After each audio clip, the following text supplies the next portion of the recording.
আপনি যদি দোয়ার মধ্যে বলেন ইয়া রহমান, সবাই বলেন ইয়া রহমান, ইয়া রহিম, ইয়া হাইয়্যু, ইয়া কাইয়্যুম, আল্লাহর চমৎকার নামগুলো ধরে ধরে যদি আল্লাহর কাছে ফরিয়াদ করেন, আল্লাহর নামগুলো ডাকেন, আপনার দোয়া মুহূর্তেই কবুল করবে কে? বিষ্ণু ঈসা ইসলাম এভাবে আল্লাহর নামগুলো ধরে ধরে জিকির করতেন, আল্লাহর নাম জপতেন। তিনি বলতেন আসআলুকা বিকুল্লি ইসমিন হুয়া লাক, আল্লাহ তোমার যত নাম আছে সব নামের ওসিলায় তোমার কাছে ফরিয়াদ করি, সব নামের ওসিলায়।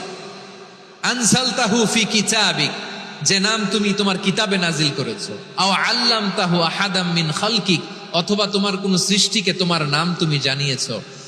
আও ইস্তাসারতা বিহি ফি ইলমিল গায়বি ইনদাক, অথবা গায়েবের জ্ঞানে তুমি তোমার নিজের জন্য ওই নামগুলো সংরক্ষিত রেখে দিয়েছো। সব নামের ওসিলায় তোমার কাছে চাই। সুবহানাল্লাহ পড়েন।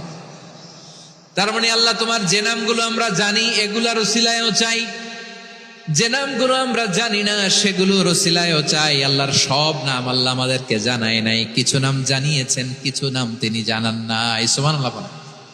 আল্লাহ তাআলা তার কিছু নাম কোরআনে উল্লেখ করেছেন, কিছু নাম স্পেশাল কিছু নবীদেরকে জানিয়েছেন, আর কাউকে জানান নাই। কিছু নাম তিনি কিয়ামতের দিন আমাদের সামনে প্রকাশ করবেন যে এটাও আমার একটা নাম, এটা তোমরা কেউ জানতা না। সুবহানাল্লাহ, সারপ্রাইজ হিসেবে আল্লাহ তাআলা রেখে দিয়েছেন, কেউ জানে না। কিয়ামতের দিন আল্লাহ তাআলা সেই নামগুলো জানাবেন।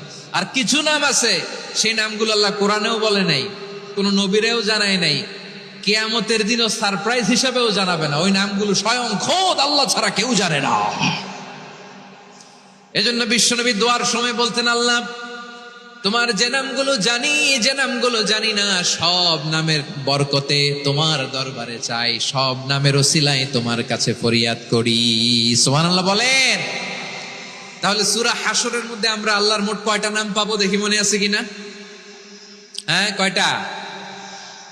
আওয়াজ করে বলেন কয়টা? মাশাআল্লাহ।